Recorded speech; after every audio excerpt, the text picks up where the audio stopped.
انتہائی عزت و تکریم کے لائق زینت بزم سادات و علماء، محترم و مکرم مہمانان ذی وقار، اللہ رب العزت کی فضل و توفیق سے ہم سب آج کی اس خوبصورت بزم پاک میں شریک ہیں، جس کا عنوان تاجدار ختم نبوت بھی ہے اور عظمت صحابہ و اہل بیت بھی ہے۔ میں دعا گو خلاق عالم آج کی اس بزم کو قبول فرمائے، اور ہمارے بھائی محمد ذوالفقار صاحب، حاجی محمد سخاوت صاحب اور آپ کی ٹیم کے جتنے لوگوں نے ہمیں دعوت دی، اللہ کریم ان کی اس دعوت کو قبول فرمائے اور ہم سب کی حاضری قبول و منظور فرمائے۔ اس سے قبل آپ نے ایک جاندار اور شاندار خطاب سماعت فرمایا، شیر اہل سنت، مناظر اسلام، فاتح مرزائیت حضرت صاحبزادہ قاری محمد افضل باجوہ صاحب قبلہ، آپ کا اللہ کریم آپ کی زندگانی میں برکات عطا فرمائے، اور جس طرح آپ نے مسلک و ملت و ملک کی خدمت فرمائی ہے، اللہ کریم اس پر آپ کو جزائے بہترین عطا فرمائے۔ آج کی ہماری اس خوبصورت بزم پاک کی روح رواں شخصیت، صدر محفل، واجب التکریم، عزت مآب، پیر طریقت، رہبر راہ رشد و ہدایت، حضرت صاحبزادہ پیر سید چند پیر شاہ صاحب دامت برکاتہم العالیہ، آپ تشریف فرما ہیں، و دیگر میری ملت کے جتنے بھی علماء ہیں آپ بھی تشریف فرما ہیں۔ میں سب کے لیے دعا گو ہوں، اللہ تعالیٰ ان کی زندگیوں میں برکت عطا فرمائے۔ ہمارے بھائی علامہ قاری محمد عابد صاحب رضوی اور آپ کی ساری ٹیم، اللہ کریم ان کی آج کی اس کاوش کو قبول فرمائے۔ مجھے حکم ہے کہ ختم نبوت سے متعلق بھی کچھ گزارشات عرض کروں، اور عظمت صحابہ و اہل بیت کے حوالے سے بھی کچھ گزارشات عرض کروں۔ آپ توجہ رکھیں گے تو انشاءاللہ کچھ نہ کچھ ہم یہاں سے ضرور سیکھ کر جائیں گے۔ توجہ ایک تو اس انداز میں ہو کہ آپ اپنے موبائل جیبوں میں رکھیں، اور دوسرا یہ کہ آپس کی باتیں نہ کریں، تھوڑا توجہ کر لیں تاکہ بات ہم سمجھ جائیں۔ یہ تقریریں جو ہوتی ہیں یہ کانوں کے چسکے کے لیے نہیں ہوتی، یہ ایک تربیتی نشست ہوتی ہے جس میں سے ہم نے کوئی سیکھنا ہوتا ہے۔ تو اگر با مقصد طریقے سے ہم بات کریں اور آپ سن لیں تو یہ 1 گھنٹہ آپ کی زندگی بدل سکتا ہے۔ ضرور آپ مہربانی کریں، ہمیں ٹائم دیں تاکہ ہم آپ کی خدمت میں سبق عرض کریں۔ آئیے ایک حدیث شریف سے میں بات کا آغاز کرتا ہوں۔ حضور نبی رحمت شفیع امت صلی اللہ علیہ وآلہ وسلم آپ نے ارشاد فرمایا، من صلی علیہ 50 مرۃ فی کل یوم صافحتہ یوم القیامہ، فرمایا جو بندہ ہر روز کی بنیاد پر اپنی عادت بنائے کہ وہ میری ذات پر 50 مرتبہ درود پاک پڑھے گا، میرے آقا فرماتے ہیں قیامت والے دن میں اس کے ساتھ مصافحہ فرماؤں گا۔ اس واسطے 50 مرتبہ درود پاک پڑھنے والے وظیفے پر عمل فرمائیں، اور اگر پڑھتے ہوئے لطف آئے تو بے شک جتنا مرضی پڑھ دیجیے، ضرور پڑھا کریں۔ مفتی احمد یار خان نعیمی گجراتی رحمۃ اللہ علیہ، آپ نے میرات المناجی میں لکھا ہے، اگر کوئی بندہ درود پاک پڑھ رہا ہے اور پڑھتے اس شوق میں، گرامی قدر حضرات، دونوں صورتوں میں لفظ خاتم یہ مہر کے معنی میں استعمال ہوا۔ اب جب وہ دستاویزات نبوت ہی اللہ نے مکمل کر کے اوپر مہر لگا دی، مصطفیٰ کی صورت میں نہ کوئی کھول سکتا ہے نہ کوئی بیچ میں داخل کر سکتا ہے۔ سبحان اللہ۔ اب یہاں سے مسئلہ کیا واضح ہوا؟ مسئلہ یہ واضح ہوا، سارے نبی بھیجے ہیں اللہ نے، اس جملے کا لطف آپ نے خود لینا ہے۔ سارے نبی کس نے بھیجے ہیں؟ اللہ نے۔ جس نبی نے سارے بھیجے ہیں، جس اللہ نے سارے نبی بھیجے ہیں نا، اسی اللہ نے کہہ دیا ہے کہ محمد آخری ہیں، یعنی یہ نے سارے کلے نے جدو انہیں کارخانہ نبوت بند ہی کر چھڑیا ہے۔ سبحان اللہ۔ آئی کیسے سکتا؟ تو اب میں بتاتا ہوں آپ کو، اور آگے چلیں گے تو آپ کو لطف آئے گا۔ مڑیا موبائل چو نکلو تینوں گل سناواں پتر، سن لیا کرو پتر، یہ تہاڈے واسطے بہت ضروری نے گلاں۔ میں پہلو آکھیا سی موبائل ان جیب وچ پا، جوڑی جناب پاپا ایتھے اینج آپ سبحان اللہ بھی فرما کے دکھائیں۔ گرامی قدر حضرات، یہ بات بھی اگر آپ سمجھ چکے ہیں تو اب تھوڑا سا آگے آ جائیے۔ محبوب پاک صلی اللہ علیہ وسلم کی ختم نبوت کا اعلان میرے رب نے فرما دیا۔ خاتم نبی، جو اللہ کا بندہ ہے وہ اللہ کی مانتا ہے یا نہیں مانتا ہے؟ مان پھر جدو اللہ نے کہا چھڑیا آخری محمد ہے، سبحان اللہ، تو پھر اور کیسے آ سکتا ہے؟ بھائی جان نہیں آ سکتا۔ اگر اللہ کی نہیں مانتا، اسی لیے تو ختم نبوت کا منکر کافر ہے۔ کیوں؟ اللہ کی نہیں مانتا۔ سمجھ آئیے؟ کوئی نہیں آئی؟ شاہ صاحب ایسے واسطے وہ کافر ہے کیونکہ رب کی نہیں مانتا، ماننا پڑے گی۔ میرے نبی اللہ کے آخری نبی ہے، میرے نبی کے بعد قیامت آ سکتی ہے اور کسی معنی میں کوئی نیا نبی پیدا ہو سکتا نہیں پیدا ہو سکتا. اللہ خیر اللہ. اب یہاں دوسری بات بڑی سمجھنے والی اور بڑی توجہ طلب بات ہے.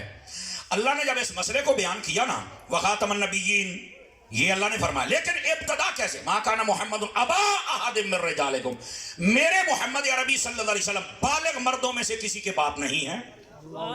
مسئلہ ختم نبوت کا ہے اور ابتدا کہاں سے ہے کہ تمہیں سے بالغ مردوں کے باپ نہیں ہے. اس کا ختم نبوت سے کیا تعلق ہے؟ کیا نہیں. سبحان اللہ سبحان اللہ. میرا خیال تسی سور دے شوقین ہو تو میں بے سور ہاں. سبحان اللہ. ویسے تے قاری افضل صاحب نے بھی سور کوئی نہیں لائی تے جی انہوں نے تانوں اس گل تے لایا ہے تے پھر ہن توتی چوں نکل آؤ نا. میں صحیح کہہ رہا ہوں. اچھا سور لگانے والوں کا بھی میں مخالف نہیں ہوں, ایویں کو پریشان نہ ہو جائے بھی ہن سانو دبو ہے, کوئی ایسی بات نہیں آپ لگا سکتے ہیں. سیدی اعلیٰ صاحب رحمۃ اللہ علیہ فرمایا روایات صحیحہ و معتبرہ و مستندہ پڑھے تو جائز ہے. تو جی نعتیں ہی پڑھنیاں نے پھر نعت خانوں نہ سدیا کرو, انہوں 2 گھنٹے دے لیا کرو, گھنٹہ نعت گھنٹہ تقریر. سبحان اللہ تو کہہ رہے کیوں پریشان ہو جاتے ہو. تو اگر سر لگانی ہے تو پھر سر میں قرآن پڑھ, سر میں حدیث پڑھ. سمجھ آئی نا, سر چ حوالے دے پتہ لگے تقریر ہوندی پئی ہے نہیں ہے سر, لیکن سر دے وچ جیڑا سر دیاں گلاں نہیں وہ نہیں بھولنیاں چاہیے, سر دیاں گلاں وچ رہنیاں چاہیے. اب آ جائیے ذرا, اگر آپ اس طرح بات سمجھنے سمجھانے کے عادی ہیں تو سبحان اللہ نہیں آتے آج ہو جاؤ, میں تو انجی عادی ہوں, میں تو انجی سمجھانا. مسئلہ ہے ختم نبوت کا, مسئلہ ہے ختم, اور کہا یہ جا رہا ہے کہ آپ بالغ مردوں کے باپ نہیں. بھائی اس کا کیا تعلق ہے؟ سنیے, اس کا تعلق ہے بھائی جان, اور ایسا تعلق چاس نو چاس ناوے تو گال تو کچھ نہ ہوئی. اس کا تعلق ہے. اس کے تحت علماء تفسیر نے کہا, فرمایا بات یہ ہے, پہلا مسئلہ یہ سمجھنے والا ہے کہ اللہ رب العزت نے فرمایا میرے جو محمد عربی صلی اللہ علیہ وسلم ہے نا تم میں سے بالغ مردوں کے باپ نہیں. تو اس کے 2 معنی نکلتے ہیں اور دونوں سنیں گے تو آپ کو لطف آئے گا. پہلا معنی یہ نکلتا ہے کہ نبی پاک کے بیٹے بالغ نہیں ہوئے, اس کا یہ مطلب نہیں کہ ہوئے ہی نہیں, ہوئے ہیں. کیا بات. نبی پاک کے بیٹے ہوئے ہیں پر بالغ نہیں ہوئے, اس کا یہ مطلب نکلتا ہے. اور یہ بھی میں بتلاتا ہوں, ہمیں اصل پتہ نہیں نا ایسی باتیں سننے کے, ہم عادی نہیں اصل, کدی کدی اوکھی تقریر سن لیا کرو, لیکن یہ تو اوکھی نہیں ہے, تو ساڈے عقیدے واسطے بڑی سوکھی ہے. اور دوسری بات یہاں سے یہ ایک مسئلہ فرمایا جو میرے حبیب پاک ہے تم میں سے بالغ مردوں کے باپ نہیں, یہ نہیں کہا کہ بالغ عورتوں کے بھی باپ نہیں. عورتوں کا تو مسئلہ نہیں چھڑا, کیوں؟ نبی پاک کی 4 بیٹیاں چاروں بالغ ہوئی ہیں. سمجھ آ رہی ہے؟ یہاں صرف مردوں کی بات ہو رہی ہے, عورتوں کی تو ہوئی نہیں. تو یہاں پر جہاں بیٹوں کا اس بات ہو رہا ہے کہ بالغ نہیں ہوئے لیکن ہوئے ضرور ہیں, اسی طرح بیٹیوں کا اس بات بھی ہو رہا ہے کہ یہاں بالغ مردوں کے باپ نہیں ہیں, بالغ عورتوں کے باپ تو ہیں نا. آپ یہاں پر یہ 2 مسئلے نکلتے ہیں, ہمیں سمجھ آ جائے تو ساڈا عقیدہ ہی فٹ ہو جاتا ہے. اور یہ یاد رکھ لیجئے, میں ذمہ داری سے کہہ رہا ہوں, آقا کریم علیہ السلام کی 4 مبارک حقیقی بیٹیاں ہیں. کنیاں بیٹیاں دے 4 نبی ایسے ہاتھ اٹھا کے مجھے سارے لوگیاں جکڑ کے اینڈ کر سجے کھبے دیکھو جڑا نہیں چکدا ہے منہ پچھانو کون ہے. نبی پاک کی کتنی بیٹیاں ہیں؟ 4 حقیقی بیٹیاں. یہ حقیقی کا لفظ ہاتھ لگانا ہے, یہ میرے نبی کی 4 بیٹیاں. اور اگلی بات بھی کہوں, میں نے کوشش کرتا ہوں کہ میں اپنے قد سے بڑی بات نہ کروں, لیکن جب مسلک کی بات ہے تو ہم ضرور بتاتے ہیں کہ بھائی اتھے آ گل ہے. اگر کوئی بندہ یہ کہے کہ نہیں جی میں تو ایک ماننا تو باقی نہیں مانتا, پہلی تے گل ہے میں کہا بھی اے دین تیری خواہشات نفس دے مطابق نہیں کہ تینوں کی پسند ہے تو کی نہیں پسند. پہلی بات یہ ہے. اور دوسری بات یہ ہے, تو جو کہتا ہے میں نہیں مانتا, میں نے کہا آج تو تیرے ساتھ ایک کھلی بات نہ کر لیں بغیر لڑائی جھگڑے کے, اوکے کرو. میں نے کہا تو نہ مجمع میں کھڑا ہو کے صرف بتا دے تیرا نام کیا ہے اور تیرا مسلک کیا ہے. تو سنی ہے, وہابی ہیں, شیعہ ہیں, دیوبندی ہیں. میں کہا جی تیریاں کتاباں چو ہے اتاری ملانگ تینوں ننگا نہ کر کے جاوے تو مینوں اتاری نہ آکھی. جو تیرا مذہب ہے تیرے مذہب کی کتابوں سے بتائیں گے کہ ہر مذہب ہر فرقے کے بڑوں نے لکھا نبی پاک کی 1 نہیں 4 بیٹیاں ہیں. کتنی بیٹیاں ہیں یہ میں آپ کو کھلے لفظوں میں کہہ رہا ہوں. اگر کسی کا شوق ہو تو بس اوقات تو مولوی چل جانا پھر کہ میں مولوی نہ گل کرنی سی, ਭਾਈ ਕਰਨੀ ਹੋ ਤਾਂ 10 ਲਾ ਤੇਰੇ ਕੋਲ ਅਜੇ ਬੜਾ ਟਾਈਮ ਹੀ, ਮੈਂ ਪੌਣਾ ਘੰਟਾ ਹੋਰ ਕਰਨੀ ਹੈ ਤਕਰੀਰ। ਸੋਚ ਲੈ, ਮੈਂ ਬੈਠਾ ਸੋਚ ਲੈ।